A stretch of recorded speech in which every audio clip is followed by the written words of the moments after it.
தந்தை மகன் தூயாவியானவரின் பெயராலே நம் ஆண்டவராகிய இயேசு கிறிஸ்துவின் அருளும் கடவுளின் அன்பும் தூயாவியானவரின் நட்புறவும் உங்கள் அனைவரோடும் இருப்பதாக.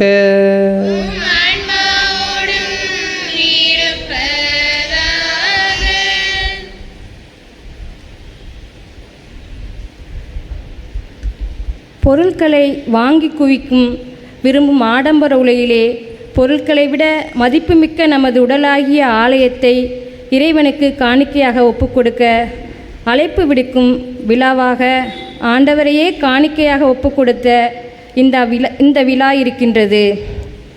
திரை உலகில் மூழ்கி கிடக்கும் நம்மை இறை உறவில் வாழ அழைக்கும் இறைமகனின் இனிய உள்ளங்களாக வாழ தொடர்ந்து இப்பலியில் மன்றாடுவோம்.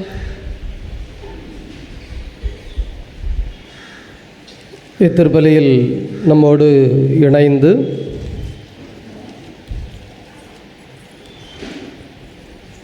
அந்தோணி ராயப்பன் என்ற பீட்டர் சகாயம் குடும்பத்திற்கு இறைவன் செய்த நன்மைகளுக்கு நன்றியாகவும் குழந்தைகள் பேர குழந்தைகளை இறைவன் நிறைவாக ஆசீர்வதிக்க வேண்டும் என்றும் குடும்பத்திலே அன்பு சமாதானம் பெருக வேண்டும் என்றும் தொழில் முயற்சிகளை ஆண்டவர் ஆசீர்வதிக்க வேண்டும் என்றும் இன்று அந்தோணி ராயப்பன் என்ற பீட்டர் அவர்கள் இறந்து முதலாவது ஆண்டு நினைவிலே அன்னாருடைய ஆன்ம இளைப்பாற்றிக்காகவும் குடும்பத்திலே கிறிஸ்துவில் மரித்த ஏனைய ஆன்மாக்களுக்காகவும் ஜெபிக்கிறார்கள்.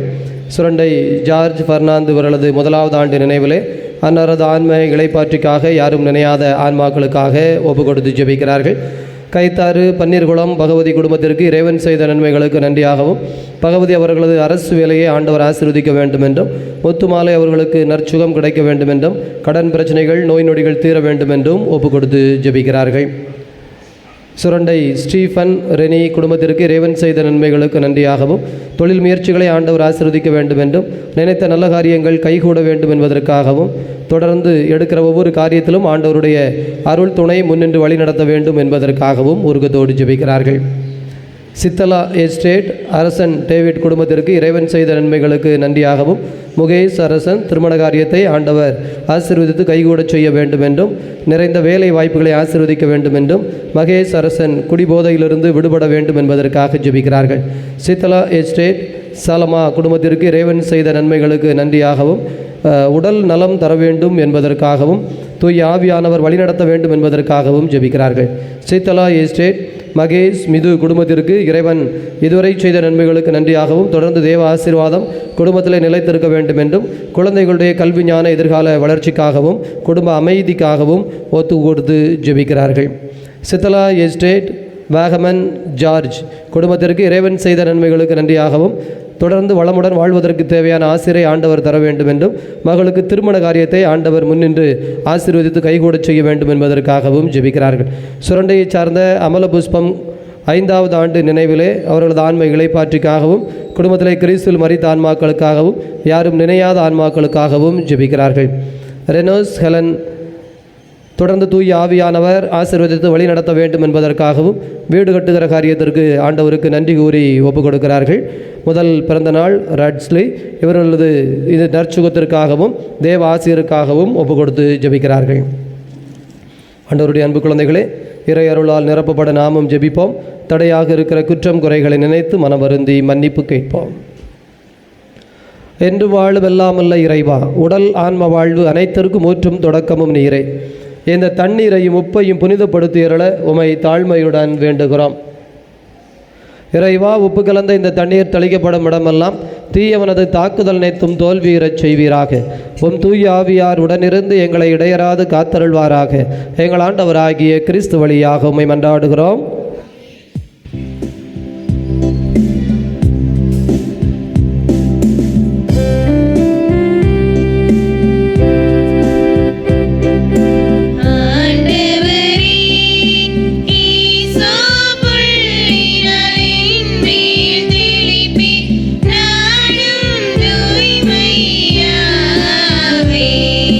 நீரே எம்மை கழுவி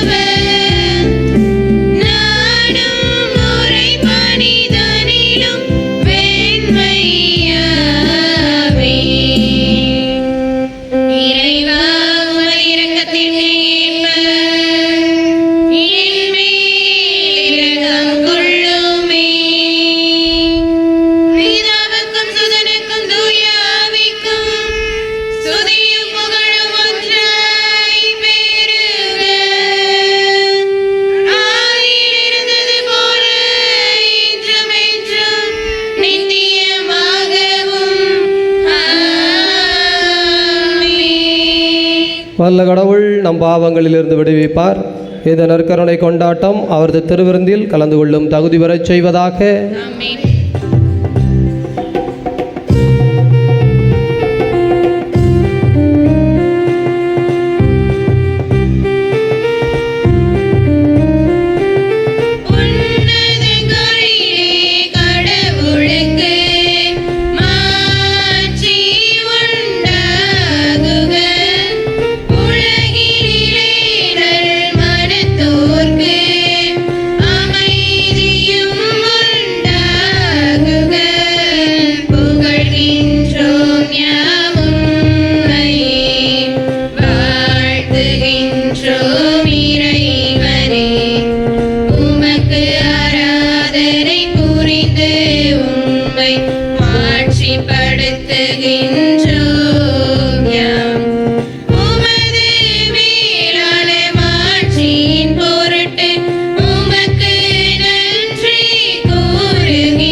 மன்றாடுவோமாக.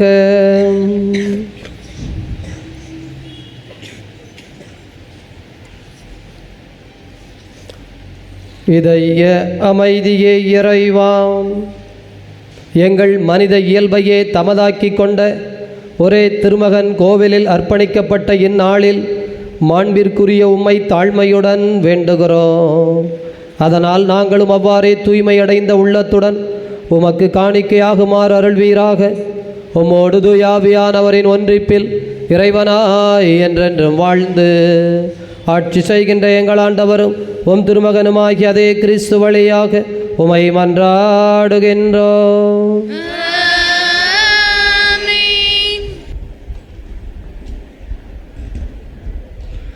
முதல் வாசக முன்னுரை.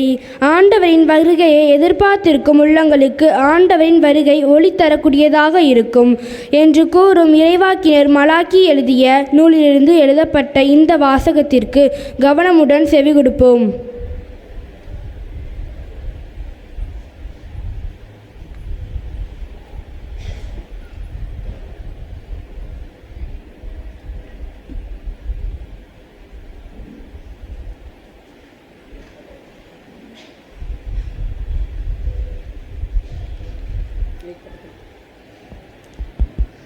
முதல் வாசகம். இறைவாக்கினர் மலாக்கியா நூலிலிருந்து வாசகம். அதிகாரம் 3 வசனங்கள் 1 4 முடிய. இதோ நான் என் தூதனை அனுப்புகிறேன், அவர் எனக்கு முன் வழியை ஆயத்தம் செய்வார். அப்போது நீங்கள் தேடுகின்ற தலைவர் திடீரென தம் கோவிலுக்குள் வருவார். நீங்கள் ஆவலுடன் எதிர்பார்க்கும் உடன்படிக்கையின் தூதர் இதோ வருகிறார் என்கிறார் படைகளின் ஆண்டவர். ஆனால் அவர் வரும் நாளை தாங்கக்கூடியவர் யார்? அவர் தோன்றும் போது நிற்க வல்லவர் யார்?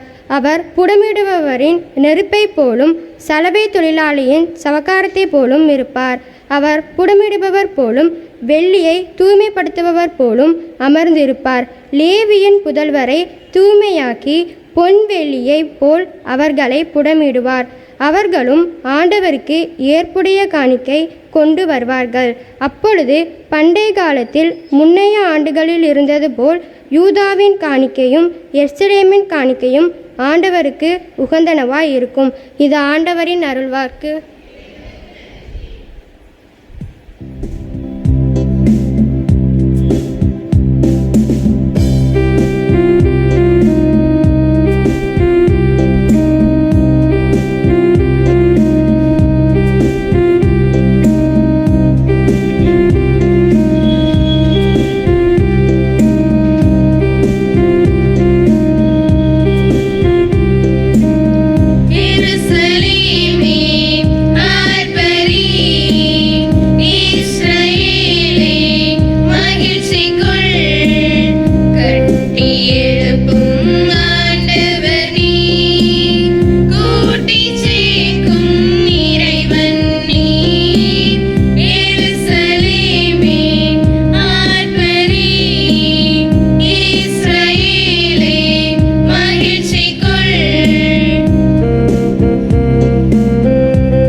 இரண்டாம் வாசக முன்னுரை.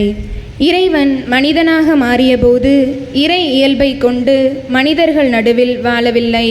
மாறாக மனிதர்களைப் போல வாழ்ந்த இயேசுவின் வழியில் நம்மையும் இணைத்து கொள்ள அழைக்கும் 2ஆம் வாசகத்திற்கு கவனமுடன் செவி கொடுப்போம்.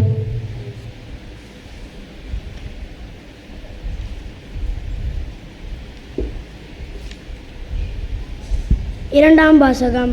எபிரேயருக்கு எழுதப்பட்ட திருமுகத்திலிருந்து வாசகம். அதிகாரம் 2, இறை வார்த்தைகள் 17 18 முடிய.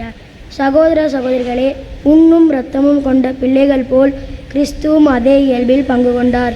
இவ்வாறு சாவின் மேல் ஆற்றல் கொண்டிருந்த அழகை சாவின் வழியாகவே அழித்துவிட்டார். வாழ்நாள் முழுவதும் சாவு பற்றிய அச்சத்தினால் அடிமைப்பட்டு இருந்தவர்களை விடுவித்தார். ஏனெனில் அவர் வானதூதர்களுக்கு துணை நிற்கவில்லை, மாறாக ஆபிரகாமின் வழிமரபினருக்கே துணை நின்றார் என்பது கண்கூடு.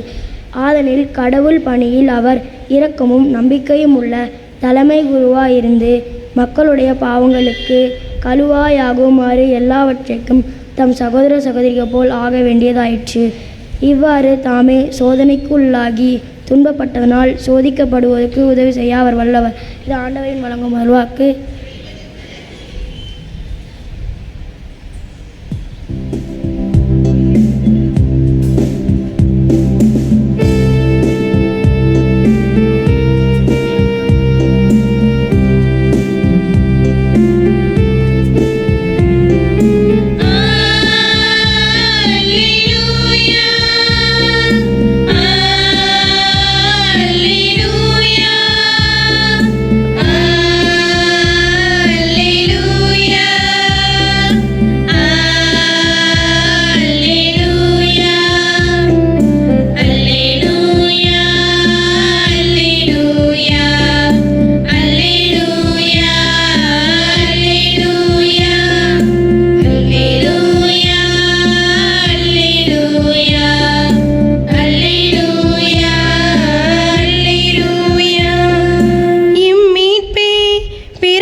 மக்களாகிய இஸ்ரேலுக்கு பெருமை.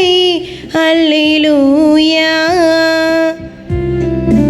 அல்லேலூயா அல்லேலூயா அல்லேலூயா அல்லேலூயா. ஆண்டவர் உங்களோடு இருப்பாராக.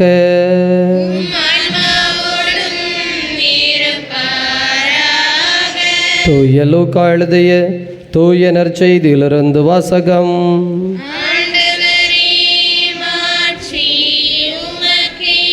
தூய லூக்கா எழுதிய தூய நற்செய்தி 2வது அதிகாரம். ஆண்டவருடைய வார்த்தைகள் 22 முதல் 32 முடிய. மோசேயின் சட்டப்படி தூய்மை சடங்கை நிறைவேற்ற வேண்டிய நாள் வந்தபோது குழந்தையை ஆண்டவருக்கு அர்ப்பணிக்க அவர்கள் எருசலேமுக்கு கொண்டு சென்றார்கள். ஏனெனில் ஆண் தலைப்பேர் அனைத்தும் ஆண்டவருக்கு அர்ப்பணிக்கப்படும் என்று அவருடைய திருச்சட்டத்தில் எழுதியுள்ளது. அச்சட்டத்தில் கூறியுள்ளவாறு 2 மாடப்புறாக்கள் அல்லது 2 புறா குஞ்சுகளை அவர்கள் பலியாக கொடுக்க வேண்டியிருந்தது. அப்போது எருசலேமில் சிமியோன் என்னும் ஒருவர் இருந்தார். அவர் நேர்மையாளர், இறை பற்று கொண்டவர், இஸ்ரேலுக்கு வாக்களிக்கப்பட்ட ஆறுதலை எதிர்பார்த்திருந்தவர். தூய ஆவியை அவர் பெற்றிருந்தார். ஆண்டவருடைய மெசியாவை காணும் முன் அவர் சாகப்போவதில்லை என்று தூய ஆவியால் உணர்த்தப்பட்டிருந்தார். அந்த ஆவியின் தூண்டுதலால் அவர் கோவிலுக்கு வந்திருந்தார். திருச்சட்ட வழக்கத்திற்கு ஏற்ப செய்ய வேண்டியதை குழந்தை இயேசுவுக்கு செய்து முடிக்க பெற்றோர் அதனை உள்ளே கொண்டு வந்த பொழுது சிமியோன் குழந்தையை கையில் ஏந்தி கடவுளை போற்றி, ஆண்டவரே, உமது சொற்படி உம் அடியான் என்னை இப்போது அமைதியுடன் போகச் செய்கிறீர். ஏனெனில் மக்கள் அனைவரும் காணுமாறு நீர் ஏற்பாடு செய்துள்ள உமது மீட்பை உம் கண்கள் கண்டு கொண்டன.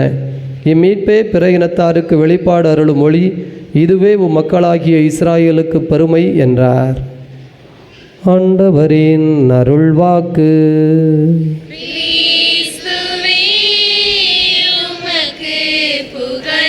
நற்செய்தி வாக்கினால் நம் பாவங்கள் அகல்வனவாக. ஆண்டவருடைய அன்பு குழந்தைகளே, இன்று நம் ஆண்டவர் இயேசு கிறிஸ்துவை காணிக்கையாக அர்ப்பணித்தல் என்கின்ற ஒரு விழாவை கொண்டாடுகிறோம். எனவே இந்த அர்ப்பண பெருவிழாவிலே ஒரு ஆழமான தத்துவத்தை கண்டுகொள்வதற்காக சில வார்த்தைகளை இன்றைய 3 வாசகத்திலும் இருந்து நாம் எடுப்போம். ஏன் ஆழமான தத்துவத்தை அறிந்து கொள்ள வேண்டும் என்றால், இந்த உலகத்தில் நம்முடைய வாழ்க்கை இருக்கிறது. ஆனால் இந்த உலகத்தோடு நம்முடைய வாழ்க்கை முடிந்து விடாது. இது ஒரு அடிப்படை விசுவாச வெளிப்பாட்டின் உண்மை. ஏன் இந்த வாழ்வு இந்த உலகத்தோடு முடிந்து விடாது என்பதை நாம் அறிந்திருக்க வேண்டும் என்று சொன்னால், அன்பு குழந்தைகளே, அப்படி இல்லை என்றால் மனிதன் நிம்மதியாக வாழ முடியாது. அதுதான் ஃபஸ்ட்டு. ரெண்டாவது, இந்த வாழ்க்கையிலே நிறைவு என்பதே வராது. நிம்மதியும் நிறைவும் இல்லாமல் இந்த உலகத்தில் ஒரு மனிதன் வாழ்ந்தான் என்று சொன்னால், இறந்த பிறகு பெறப்போகிற ஒரு அவல நிலையை அல்லது நரகத்தை, அழுகையும் பற்கடிப்பும் உள்ள ஒரு வாழ்க்கை முறையை இந்த மண்ணிலேயே அனுபவிக்கின்ற ஒரு கொடுமை நிகழ்ந்துவிடும். அது ஒரு மனிதனுக்கு மட்டுமல்ல, ஒரு சமூகத்திலும் அது நடந்துவிடும். வாழ்வு என்பது எங்கேயோ தொடங்கி எங்கேயோ முடிகிறது. இடையில் நாம் அதில் ஏறிக்கொண்டோம், பயணிக்கின்றோம். எனவே நாம் ஓனர்கள் அல்ல, நாம் அதன் உரிமையாளர்கள் அல்ல. கொடுக்கப்பட்ட வாழ்வு எடுக்கப்படும். கொடுக்கப்பட்டவையெல்லாம் ஒரு காலத்தில் வந்து சேர்ந்தவையெல்லாம் நம்மிடம் வந்து சேர்ந்த இந்த உடலோ அல்லது இந்த அழகோ இந்த பலமோ அல்லது இந்த ஞானமோ இந்த பேச்சோ அல்லது இந்த ஆற்றலோ அல்லது நம்மை தேடி வந்திருக்கிற இந்த பொருட்கள், நம் வீட்டில் இருக்கிற வீடோ நகையோ பணமோ புடவையோ அல்லது நாம் தேடி கொண்டு வந்து சேர்த்திருக்கிற இடமோ பதவியோ பட்டமோ புகழோ அதிகாரமோ ஆட்சியோ எல்லாமே உள்ளிருந்து உலகத்தின் இறுதி வரை சேர்த்ததெல்லாம் ஒரு நாள் கரைந்து போகும் அல்லது காணாமல் போகும் அல்லது விலகி போகும். அப்படி விலகுகிற பொழுது அழுது புலம்ப வேண்டிய அவசியமும் இல்லை. சேர்த்த பொழுது ஆடிப்பாடி ஆர்ப்பரிக்க வேண்டிய தேவையும் இல்லை. அப்படி இருப்பவர்கள்தான் ஒரு சமநிலையான, நல்ல முதிர்ச்சி அடைந்த, ஒரு ஆனந்தமான, எப்போதும் ஒரு நிறைவு தன்மையிலே, ஒரு வெளிச்சத்தின் தன்மையிலே தங்கள் வாழ்க்கையை அமைத்துக் கொள்வார்கள். எனவே அன்பு குழந்தைகளே, இன்றைய வாசகம், இன்றைய விழா ரொம்ப முக்கியமான ஒரு பெருவிழா. இந்த தத்துவம் தெரியாததால் தான் என்ன செய்வதென்று தெரியாமல், இன்றைய காலகட்டத்திலே எப்படி வாழ்வதென்று தெரியாமல் ஒரு காலத்தை நீங்கள் யோசித்து பார்க்க வேண்டும். இங்கே அப்படி அனுபவித்தவர்கள் நிறைய இருக்கிறார்கள் என்பதால், அதாவது ஒரு வெள்ளிக்கிழமையானால் ஒளி ஒளி என்று ஒரு 4-5 திரைப்பட பாடல்களை டிவி பெட்டியிலே ஒளிபரப்புகிற காலம். அதை கேட்கிற பொழுது மகிழ்ந்து விட்டு, அதனால் ஒரு சந்தோஷத்தை பெற்றுவிட்டு, அதற்கு அடுத்து ஒரு வார காலம் முழுவதும் அதை பற்றி பேசி கொண்டிருப்பார்கள். ஒரு கிராமத்திலே ஒரு ஞாயிற்றுக்கிழமை நமக்கு பூசை இருக்கும். அந்த ஞாயிற்றுக்கிழமை பூசை எப்போது வரும் என்று தாகத்தோடு இருப்பார்கள். அந்த ஞாயிற்றுக்கிழமை திருப்பலி பங்கெடுத்து விட்டு, அந்த ஞாயிற்றுக்கிழமை திருப்பலியில் இருந்த அந்த நிறைவு ஒரு வார காலத்திற்கு இருக்கும். அடுத்த ஞாயிற்றுக்கிழமை எப்போது வரும், எப்போது திருப்பலிக்கு தந்தை வருவார்கள், நாம் செல்வோம் என்று அந்த தயாரிப்பு, நம்மை ஒழுங்குபடுத்துகின்ற தயாரிப்பு. இது ஒரு சின்ன ஒளிக்காக இருக்கட்டும், ஆன்மீக காரியத்திற்காக இருக்கட்டும், அல்லது ஒரு திரைப்படம் டிவியில் வேண்டாம், எனது தியேட்டருக்கே போக வேண்டும். என்ன செய்வார்கள்? எப்போது போவோம், ஏனெனில் கடந்து போய் 2 மாதம் 3 மாதத்திற்கு முன்னால் போனோமே என்கின்ற ஒரு எண்ணம், ஒரு நினைப்பு. இப்படி எல்லாமே வாழ்க்கையில் சுவைத்தது எல்லாமே, அனுபவித்தது எல்லாமே ஒரு குறிப்பிட்ட நேரத்தில் கொடுக்கப்படும். அதற்கடுத்து மனம் அதனை அசை போடும். ஆனால் இன்றைக்கு என்ன சிக்கல் என்று சொன்னால், கையிலே டிவி இருக்கிறது, செல்போன் இருக்கிறது. ஒன்று பார்த்தால் மனம் நிறையவில்லை, 10 பார்த்த பிறகும் திருப்தி கிடைக்கவில்லை. விடிய விடிய பார்த்து கொண்டே இருந்தாலும் கண்தான் வலிக்கிறது, புத்தி தான் பிசகுகிறது, காலையிலே சோர்வுதான் வருகிறது. இவ்வளவு சாப்பிட்ட பிறகும் அந்த புத்தி ஏன் திருப்தி அடையவில்லை? இவ்வளவை சேர்த்து குமித்த பிறகும், அதற்கு பிறகும் கூட போதும் என்கின்ற ஒரு எண்ணம். போதும்னா என்ன அர்த்தம்? பாத்திரம் நிறைந்து விட்டது, அப்பாடா அப்படின்னு ஒரு சந்தோஷம் ஏன் ஒரு மனிதனுக்கு வரவில்லை? பிரியமானவர்களே, எனவே இன்றைய காலகட்டத்திலே இந்த வாழ்வியல் தத்துவங்களை நாம் அறிந்து கொள்ளவில்லை என்றால் நாம் நிறைந்து கொள்ள மாட்டோம். எனவே இன்றைய வாசகம், இன்றைய திருவிழா அர்த்தம் பெறுகிறது, அர்ப்பணிக்கின்ற பெருவிழா. எனவே இந்த அர்ப்பணம் என்பது surrendering to the greater power. நமக்கு மேல் இருக்கிற இறை சக்தியை உணர்ந்து, நான் அல்ல, என்னால் அல்ல, படைத்தவன் நான் அல்ல, இந்த உலகத்தின் ஓனர் நான் அல்ல, எனக்கு கிடைத்திருப்பது வந்திருப்பதெல்லாம் என்னுடையது என்று சொல்வதற்கில்லை, அதுதான் நான் என்றும் சொல்வதற்கில்லை. நான் என்கிறது இறைவனோடு இணைந்திருக்கின்ற அந்த நிலைதானே தவிர இதை தவிர்த்த நிலையெல்லாம் எனக்கு அதில் உடன்பாடில்லை, சம்மதமில்லை, அதனால் எனக்கு ஒன்றும் ஆகப் போவதில்லை. எனவே இழப்பும் இல்லை, இறப்பும் இல்லை. வாழ்வு என்பது நிலைத்திருப்பது, நிறைந்திருப்பது, முடிவில்லாமல் இருப்பது. பிரியமானவர்களே, இந்த எண்ணம் மனிதனுக்கு, இந்த தத்துவம் நம்முடைய மனத்திலே ஆழமாய் பதிய வேண்டும்.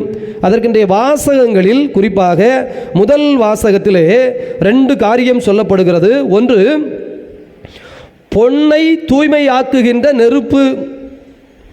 இரண்டாவது, துணியை தூய்மை செய்கின்ற சலவைக்காரனுடைய அந்த சவலை காரம், ஒரு காரம். அதை போட்டு ஒரு காலத்திலே துணி வெளுப்பார்கள், இப்போது அந்த பழக்கம் இல்லை. ஆனால் நெருப்பிலே பொன்னை புடமிட்டு தூய்மை செய்கின்ற ஒரு பழக்கம் இருக்கிறது, நாம் அதை பார்த்ததில்லை. ஆனால் யூடியூப்பிலே போய் நீங்கள் அதை தேடலாம், இது எப்படி செய்கிறார்கள் என்று நீங்கள் புரிந்து கொள்ள முடியும். பிரியமானவர்களே, ஒரு காலத்தில் இந்த ஊராக சாயம் பூசுகிறவர்கள் பாத்திரத்திற்கு வருவார்கள். அவர்கள் நெருப்பிலே தான் அந்த வெங்கல பாத்திரமோ ஈய பாத்திரமோ அல்லது இன்றைக்கும் தங்கம் செய்கிற இடங்களுக்கு போனீர்கள் என்றால் நகை செய்கிற இடத்திற்கு நெருப்பிலே தான் அதை போட்டு தூய்மைப்படுத்துவார்கள், கசடுகளை வெளியேற்றுவார்கள். எனவே வருகின்றவர் யார்? இறைவன். எப்படி வருவார்? நெருப்பாய் வருவார். எதற்கு நெருப்பாய் காரமாய் வருவார் என்று சொன்னால், தூய்மைப்படுத்துவதற்காக, அழுக்குகளை நம்மை விட்டு அப்புறப்படுத்துவதற்காக. பிரியமானவர்களே, நற்செய்தி வாசகத்திற்கு வாருங்கள். அங்கே சிமியோன் 2 வார்த்தையை சொல்லுகிறார். இதோ ஒளி, இதுவே பிற இனத்தாருக்கு மீட்பு அருளும் ஒளி, அதுவே நமது பெருமை. ஒளியில் வாழ்வது பெருமை, இருளில் வாழ்வது சிறுமை. அப்போ ஒளி என்பது எங்கே ஏற்றப்பட வேண்டும்? நம்முடைய புத்தியிலும் உள்ளத்திலும் ஏற்றப்பட வேண்டும். அதைத்தான் கைகளில் ஏந்திய வண்ணம் சொல்லுகிறார். இதோ மீட்பளிக்கின்ற ஒளியை நான் கண்டுகொண்டேன். சாக போகிற வயசு, பரிதாபித்து கொண்டிருந்த ஒரு வயசு, ஒரு பதட்டம் நிறைந்த வயது, எப்போ என்ன நடக்குமோ அப்படி ஒரு கவலை, அச்சம், பயம். குறிப்பாக இன்றைக்கு அன்சைட்டி என்கின்ற வார்த்தையை நிறைய பயன்படுத்துகிறார்கள். பதட்டமாக இருக்காதங்க, பரபரப்பாக இருக்காதங்க, அல்லது ஸ்ட்ரெஸ்ஸாக இருக்கிற மனிதர்கள் இன்றைக்கு சொல்லுகிறார்கள், எனக்கு என்னென்னு தெரியல, ரொம்ப ஸ்ட்ரெஸ்ஸாக இருக்குது, அல்லது டிப்ரெஷனாக இருக்கிறேன், சோர்வாக இருக்கிறேன். இந்த வார்த்தைகள் எல்லாம் இன்றைக்கு அதிகம் பயன்படுத்தப்படுவதற்கு காரணமே இந்த சத்திய உண்மைகள் நமக்கு தெரியாதது தான். இந்த சத்திய உண்மைகள் தெரிந்தால் அர்ப்பணித்தல் என்பதும் கொடுத்தல் என்பதும் நம்மை கழுவுதல் என்பதும் நம்மிடம் இருக்கிற அழுக்குகளை அகற்றிவிட்டால் நாம் நெருப்பு போல் நிற்போம், தூய்மையாய் நிற்போம், பரிசுத்தமாய் நிற்போம், எவ்வித கவலையும் தொல்லையும் இல்லாமல் நிறைந்த ஒரு தன்மையில் இருப்போம் என்பது நமக்கு புரியும். எனவேதான் நற்செய்தி வாசகத்தில் அந்த சிமியோனை பாருங்கள். ஆண்டவரை பார்த்தவுடன் சொல்லுகிறார், அகுஸ்தினாரும் இதே வசனத்தை சொல்லுவார், ஆண்டவரே, என் ஆன்மா தாகம் கொண்டு அலைந்தது, கண்ட இடத்திலெல்லாம் போய் ஒரு அமைதியை தேடி அலைந்தது, எங்கெங்கோ போய் ஒரு சுகத்தை தேடி அலைந்தது. ஆனால் எப்போது என் ஆன்மா உமது பாதத்தை கண்டு கொண்டதோ, உமது பாதத்தை கண்ட அந்த நொடியில்தான் என் ஆன்மா அமைதி அடைந்தது. Peace at rest. அப்படியே ஒரு சாந்த நிலை, சமாதான நிலை, ஒரு பேரின்பத்தை கண்டுகொண்ட ஒரு நிலை வந்தது. அதைத்தான் சிமியோனும் சொல்லுகிறார். ஆண்டவரே, இப்போதும் அடியான் என்னை அமைதியுடன் போகச் செய்யும். ஏனெனில் தூய ஆவி உணர்த்தி இருந்தது, தம்பி, நீ சாவதற்கு முன்னால் மீட்பரை காணாமல் போக மாட்டாய், உனக்கு மீட்பர் கண்டிப்பாய் கண்ணுக்கு தட்டுப்படுவார். எனவே தாகத்தோடு இருந்தார், தேடலோடு இருந்தார். அந்த தாகமும் தேடலும் அப்படின்னு ஒரு சமாதான நிறைவு நிலைக்கு வந்தது. எனவே முதல் வாசகம் பொன்னு வெள்ளியும் என்கிறது, அது பொன் நெருப்பு என்கிறது, சவலை காரம் என்கிறது, இங்கே ஒளி என்கிறது. இது எல்லாமே எதற்கு என்றால் இரண்டாவது வாசகம். இன்னும் நம்ம பேசணும் இல்லைங்களா, இது என்னமோ நம்முடைய சொந்த தத்துவம் அல்ல, எங்கேயோ போய் படித்ததல்ல, ஆண்டவர் விவிலியம் மூலமாக வெளிப்படுத்தியது தான். விவிலியத்திலே எபிரேயருக்கு எழுதப்பட்ட கடிதம் 2வது அந்த அதிகாரத்திலே எவ்வளவு அழகான வார்த்தை பாருங்கள், முடிந்தால் மனப்பாடமாக வைத்துக் கொள்ளுங்கள். அதாவது வாழ்நாள் முழுவதும் சாவு பற்றிய அச்சத்தினால் அடிமைப்பட்டு இருந்தவர்களை ஆண்டவராகிய இயேசு கிறிஸ்து விடுவித்தார். வாழ்நாள் முழுவதும் ஒரு அச்சம், ஒரு பயம், என்ன ஆகுமோ, ஏதாகுமோ, எப்படி ஆகுமோ, எப்படி நடக்குமோ, எனக்கு வாழ்க்கை எப்படி போய் அமையுமோ, என்ன ஆகுமோ. பிரியமானவர்களே, இது உண்மை. ஒரு அம்மா ஒரு முறை நம்மகிட்ட சொன்ன ஒரு செய்தி தான். அந்த பையன் 10ஆம் கிளாஸ் படித்து கொண்டிருந்தான். அப்போது அந்த அம்மா அந்த பையனை பூச உதவிக்கு அனுப்பலை. அப்போது நம்ம கூப்பிட்டு கேட்டால், என்னம்மா அந்த பையனை, ஃபாதர் 10ஆம் கிளாஸ் ஃபாதர், உங்களுக்கு என்ன ஃபாதர் தெரியும், இதுதான் ஃபாதர் எதிர்காலம், அதனால் நானே உங்களை பார்க்கணும்னு நினச்சேன் ஃபாதர், நல்லா ஜோம் பண்ணுங்க ஃபாதர், என் பிள்ளைக்காக நல்லா படித்து நல்லா வளரணும் ஃபாதர், இந்த 10ஆம் கிளாஸில் நிறைய மார்க் எடுத்துட்டாமனா என் கவலைலாம் தீந்துரும் ஃபாதர், என் கவலைலாம் அவனை பற்றியது தான் ஃபாதர், என் பயமெல்லாம் அவனை பற்றியது தான் ஃபாதர், 10ஆம் கிளாஸில் நல்லா ஜோம் பண்ணுங்க ஃபாதர். நம்ம கொஞ்சம் பதட்டமாக தான் பேசும், அதனால சரிம்மா அப்படின்னு ஜோம் பண்ணிக்குவோம் அப்படின்னாச்சு. அந்த பையன் 10ஆம் கிளாஸ் முடிச்சிட்டான். 10ஆம் கிளாஸ் முடித்து திரும்ப வந்தான். அந்த மே மாதம் முடித்து விட்டு ஜூன் மாதத்தில் ஒரு 2 மாதம் பூச உதவிக்கு வந்தான். அந்த அம்மா ரொம்ப நன்றி ஃபாதர், நல்லா ஜோம் பண்ணிங்க, கடவுள் கண்ணை திறந்தார், என் பையன் நல்ல மார்க் எடுத்துட்டான், என் கவலைலாம் தீர்ந்தது ஃபாதர், ரொம்ப நன்றி ஃபாதர் அப்படின்னு அவ்வளோ உருக்கமாக பேசிச்சு. ரைட்டுமா அப்படின்னு சிலுவை போட்டு சந்தோஷமாக அனுப்பியாச்சு.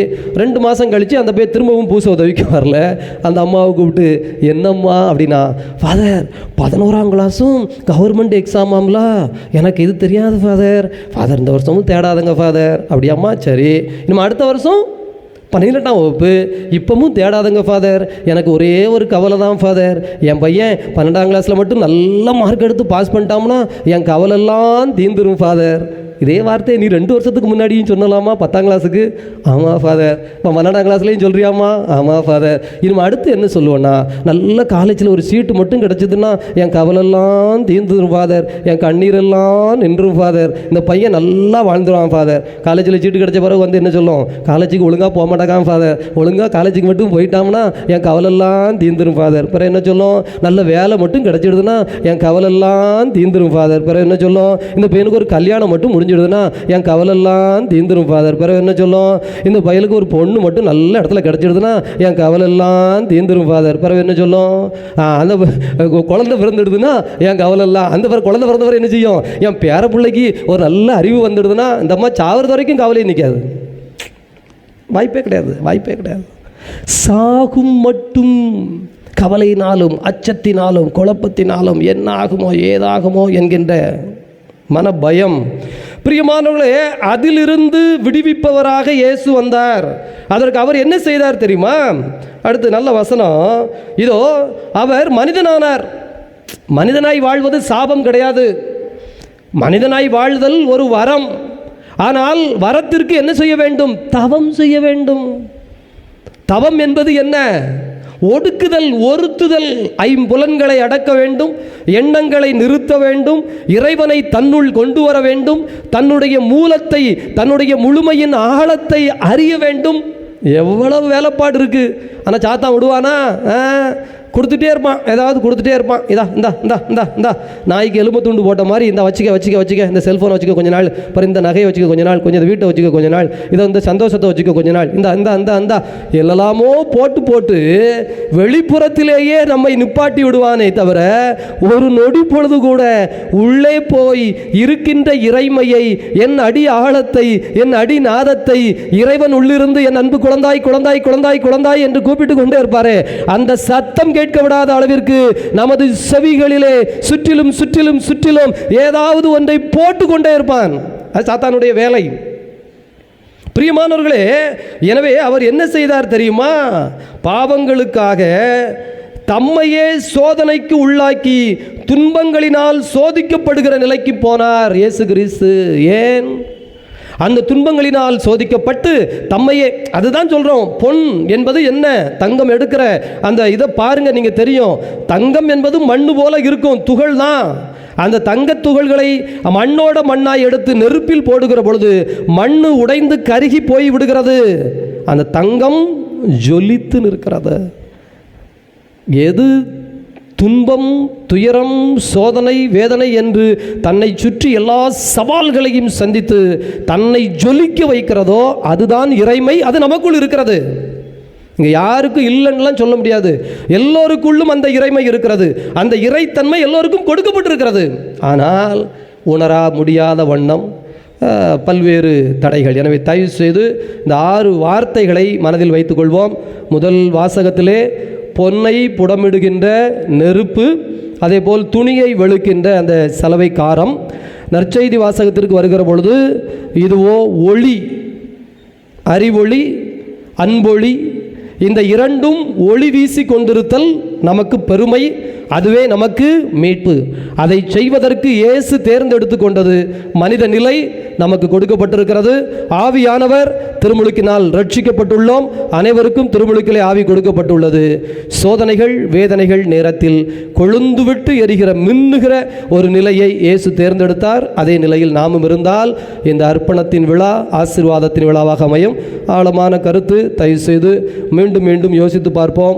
வெள்ளி அடையாளங்களில், வெள்ளி புறங்களில், வெள்ளி செவி சத்தங்களில், கண் பார்வைகளில், சுகங்களில் மயங்கி விடாமல் உள்ளார்ந்த நிலைக்கு போய்விட்டால் அன்சைட்டி என்று சொல்லப்படுகிற, டிப்ரெஷன் என்று சொல்லப்படுகிற, ஸ்ட்ரெஸ் என்று சொல்லப்படுகிற ஒரு அமைதியற்ற நிலை இருக்காது. பேரின்பம் தொடரட்டும். நம்ம அதைத்தானே சொல்லி பூசையை முடிக்கிறோம். சென்று வாருங்கள், பேரின்பம் தொடர வேண்டும். அந்த பேரின்ப நிலையில் எப்போதும் இருக்கின்ற, அமைதி நிலையில் எப்போதும் இருக்கிற, சமாதான நிலையில் எப்போதும் இருக்கிற பவுல் சொல்வார், இதோ எச்செலவுமின்றி உங்களுக்கு நற்செய்தி அறிவிப்பதில் உள்ள மன நிறைவே எனக்கு கடவுள் தருகின்ற பரிசு. அந்த நிறைவு பெற்றுக்கொள்வதற்காக ஜெபிப்போம். ஆமென். எழுந்து நின்று நம்முடைய நம்பிக்கையை அறிக்கையிடுவோம்.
மன்றாட்டுகளை சொல்லி ஜெபிப்போம்.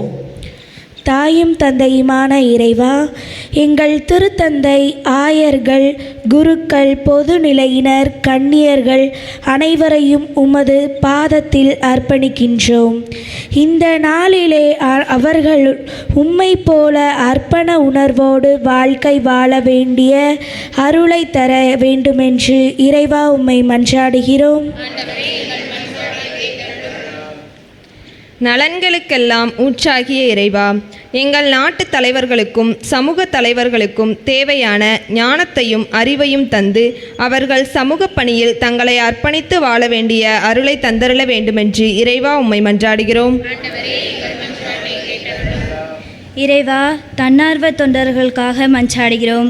தங்களது குடும்பங்களை பார்க்காமல் சமூகத்தின் வளர்ச்சிக்காக தன்னார்வ தொண்டு ஆற்றும் ஒவ்வொரு நல்ல உள்ளங்களையும் எதையும் எதிர்பார்க்காமல் தங்கள் வாழ்வை அர்ப்பணிக்கும் ஒவ்வொரு மனங்களையும் கண்ணோக்கி அருளும். அவர்களது அர்ப்பணம் உமக்கு உகந்ததாய் அமைய இறைவா உம்மை மன்றாடுகிறோம். என் பங்கு மக்கள் ஒவ்வொருக்காகவும் மன்றாடுகிறோம். அவர்களுக்கு நல்ல பொருளாதார நிலைமையை தந்தருளும். அவர்கள் பணத்தின் பாலும் திரையை உலகின் பாலும் ஈர்க்கப்படாமல் உம்மீது அன்பு கொண்டு உம் பால் ஈர்க்கப்பட்ட வேண்டுமென்று இறைவா உம்மை மன்றாடுகிறோம். நற்கருணை நாதரே எம்மிறைவா, இன்று முதல் முறையாக உம் திரு உடலையும் திரு இரத்தத்தையும் உட்கொள்ள இருக்கும் குழந்தைகளை நிறைவாக ஆசிர்வதியும்.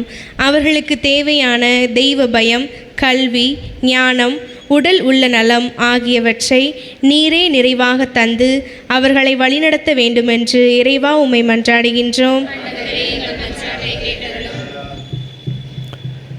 அவருடைய தனிப்பட்ட தேவைகளுக்காய் மௌனமாய் ஜெபிப்போம். அன்பான கடவுளே, நாங்கள் உம்முடைய பிள்ளைகள் உரிமையோடு இந்த மன்றாட்டுகளை எல்லாம் எங்கள் ஆண்டவராகிய கிறிஸ்து வழியாக உம்மை வேண்டுகின்றோம்.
சகோதர சகோதரிகளே, உங்களுடையதும் என்னுடையதுமாக ஒப்புக் கொடுக்கப்படுகின்ற இப்பலி எல்லாம் வல்ல தந்தையாகிய இறைவனுக்கு ஏற்புடையதாகும்படி மன்றாடுங்கள்.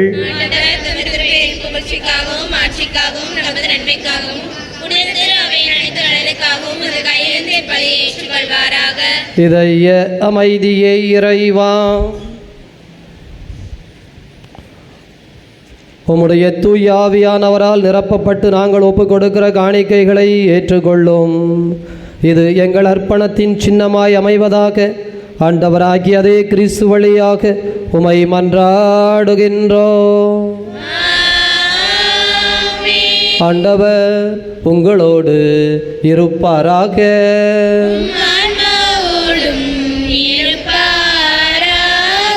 இதயங்களை மேலே எழுப்புங்கள்.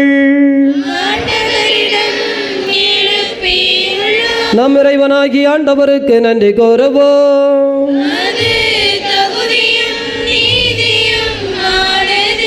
ஆண்டவரே, தூயவரான தந்தையே, என்றும் வாழும் இறைவா, நாங்கள் உமக்கு நன்றி செலுத்துவது எங்கள் கடமையும் மீட்பிற்குரிய செயலுமாகும். ஏனெனில் கிறிஸ்து பெருமான் எங்களுக்காக விண்ணகத்தின் கதவை திறந்தார், மனிதனாக பிறந்தார், பாவம் தவிர மற்ற அனைத்திலும் எங்களைப் போல வாழ்க்கை நடத்த திருவுளமானார், சிலுவையில் சாவை வென்று உயிர்ப்பு உண்டென்று விளங்கச் செய்தார். ஆகவே விண்ணகத் தூதரோடு இணைந்து போற்றி புகழ்ந்து அக்களித்து நாங்கள் பாடுவதாவது:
இதய அமைதியே இறைவா, நேர்மையாகவே தூயவர், தூய்மை அனைத்திற்கும் ஊற்று. ஆகவே உடைய தூய ஆவியை பொழிந்து காணிக்கைகளை தூய்மைப்படுத்த உம்மை வேண்டுகிறான். இவ்வாறு எங்கள் ஆண்டவர் இயேசு கிறிஸ்துவின் உடலும் இரத்தமுமாக எங்களுக்கு இவை மாறுவனவாக. அவர் பாடுபட உளம் கனிந்து தம்மை கையளித்த போது அப்பத்தை எடுத்து நன்றி செலுத்தி அதை பிட்டு தம் சீடர்களுக்கு அளித்து அவர் கூறியதாவது: அனைவரும் இதிலிருந்து பெற்று உண்ணுங்கள், ஏனெனில் இது உங்களுக்காக கையளிக்கப்படும் என் உடல்.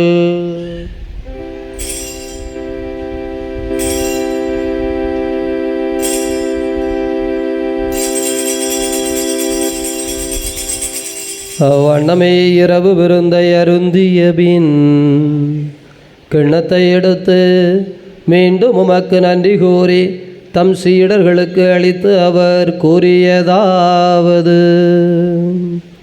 அனைவரும் இதிலிருந்து பெற்று பருகுங்கள், ஏனெனில் இது புதிய நிலையான உடன்படிக்கைக்குரிய என் இரத்தத்தின் கிண்ணம்.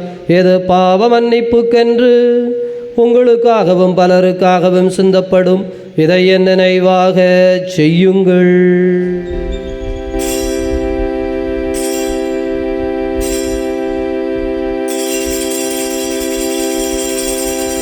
நம்பிக்கையின் மறை பொருள்.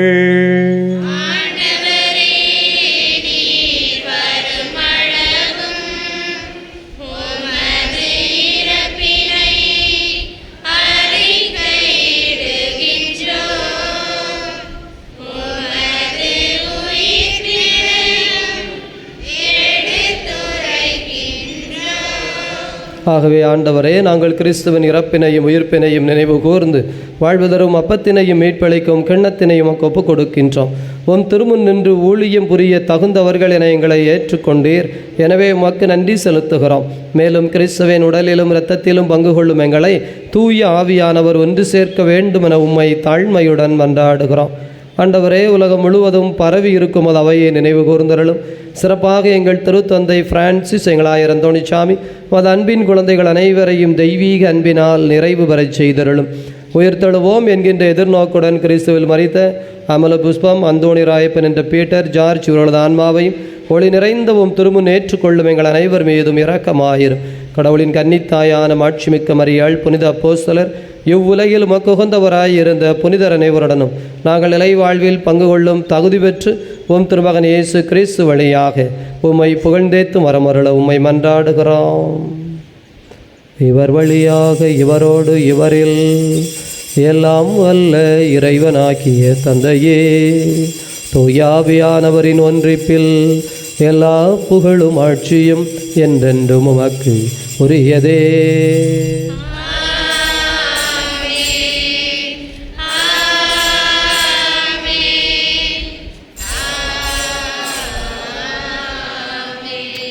நம் ஆண்டவர் இயேசு கிறிஸ்து ஜெபிக்க கற்றுக் கொடுத்தார். நம்பிக்கை நிறைந்த உள்ளத்தோடு ஜெபிப்போம்.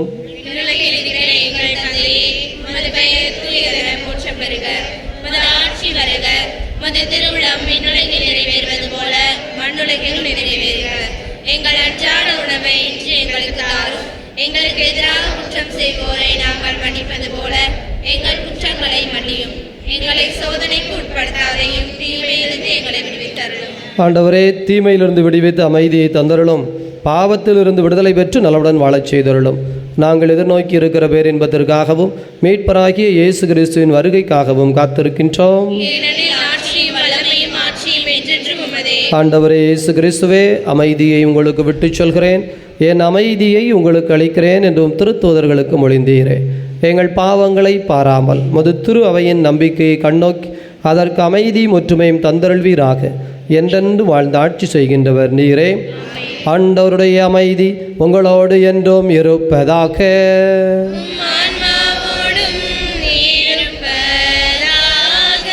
ஒருவருக்கொருவர் ஆண்டவர் தருகின்ற அமைதியை மகிழ்ச்சியோடு அறிவித்துக் கொள்வோம். உலகின் பாவங்களை போக்கும் இறைவனின் செம்மறியே, எங்கள் மேல் இரக்கமாயிரும். உலகின் பாவங்களை போக்கும் இறைவனின் செம்மறியே, எங்கள் மேல் இரக்கமாயிரும். உலகின் பாவங்களை போக்கும் இறைவனின் செம்மறியே, எங்களுக்கு அமைதி அளித்தருளும். இதோ இறைவனின் செம்மறி, இவரே உலகின் பாவங்களை போக்குகின்ற தெய்வம். இந்த தெய்வத்தினுடைய விருந்துக்கு அழைக்கப்பட்டிருக்கிற நாம் அனைவரும் பேர் பெற்றவர்கள்.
திருமண அறிக்கை. எல்லாம் வல்ல இறைவன் திருவருளால் சுரண்டை பங்கு சுரண்டையில் இருக்கும் தகப்பனார் முத்துப்பாண்டி, தாய் ஜெயமேரி இவர்கள் மகன் செல்வகுமாருக்கும், சுரண்டை பங்கு சுரண்டையில் இருக்கும் தகப்பனார் அழகுதுரை, தாய் லதா இவர்கள் மகள் சங்கீதாவுக்கு திருமணம். இது 2வது அறிக்கை. இத்திருமண அறிக்கை எதுவும் தடைகள் இருந்தால் பங்கு தந்தை அவர்களுக்கு தெரிவிக்க வேண்டியது இறைமக்கள் பொறுப்பு. இவ்வாறு திருப்பலி அறிவிப்புகள். 3ஆம் தேதி திங்கள் காலை 6 மணிக்கு பங்கு ஆலயத்தில் திருப்பலி. 4ஆம் தேதி செவ்வாய் நண்பகல் 11:30 மணிக்கு நற்கருணை ஆசிர் குணமளிக்கும் திருப்பலி. தொடர்ந்து உவரையிலிருந்து கொண்டு வரப்பட்ட தீர்த்தத்தால் அபிஷேகம். மாலை 7 மணிக்கு திரு எண்ணெய் பூசி நற்கருணை ஆசிர் தொடர்ந்து குணமளிக்கும் திருப்பலி. 5ஆம் தேதி புதன் காலை 6 மணிக்கு பங்கு ஆலயத்தில் திருப்பலி. 7ஆம் தேதி வெள்ளி மாதத்தின் முதல் வெள்ளி அன்று மாலை 7 மணிக்கு திருப்பலி தொடர்ந்து நற்கருணை ஆசிர். 9ஆம் தேதி ஞாயிறு காலை 6 மணிக்கு ராஜகோபால் பெரியிலும், காலை 7:15க்கு விகே புதரிலும், காலை 9:15க்கு பங்கு ஆலயத்திலும் ஞாயிறு திருப்பலிகள். இன்றைய ஞாயிறு திருப்பலியை சிறப்பு செய்தவர்கள் புனித சூசையப்பர் அன்பியம். புனித சூசையப்பர் அன்பியத்துக்கு நாம் கரவொலி மூலம் நன்றி சொல்லிக்கொள்வோம். வருகிற ஞாயிறு திருப்பலியை குழந்தை இயேசு அன்பியம் சிறப்பு செய்வார்கள். குறிப்பு: நாற்காலிகளில் அமர்ந்திருப்பவர்கள் நாற்காலிகளை எடுத்த இடத்தில் மீண்டும் வைத்து செல்ல அன்போடு கேட்டுக்கொள்கின்றோம். பிறந்தநாள் வாழ்த்து. தனது முதலாவது பிறந்தநாளை கொண்டாடும் குழந்தை ராட்லிக்கு நமது பிறந்தநாள் வாழ்த்துக்களை கரவொலி எழுப்பி நன்றி சொல்லிக் கொள்வோம். 8ஆம் தேதி சனிக்கிழமை புனித குழந்தை இயேசு அன்பிய கூட்டமானது திரு மிக்கேல் ஜெபமாலை அவர்களின் இல்லத்தில் வைத்து இரவு 7 மணி அளவில் நடைபெறும். அனைவரும் அதில் தவறாது கலந்து கொள்ளவும்.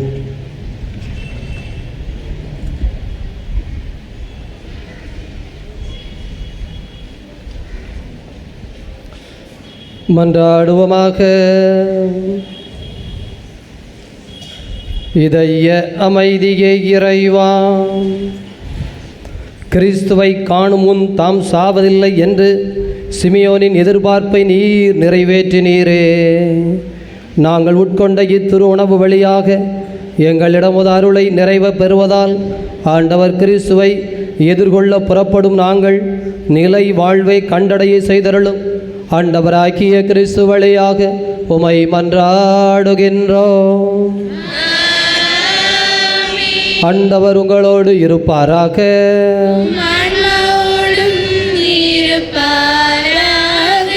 வல்ல கடவுள் தந்தை மகன் தூயாவியானவர் உங்கள் அனைவரையும் நிறைவாக ஆசீர்வதிப்பாராக.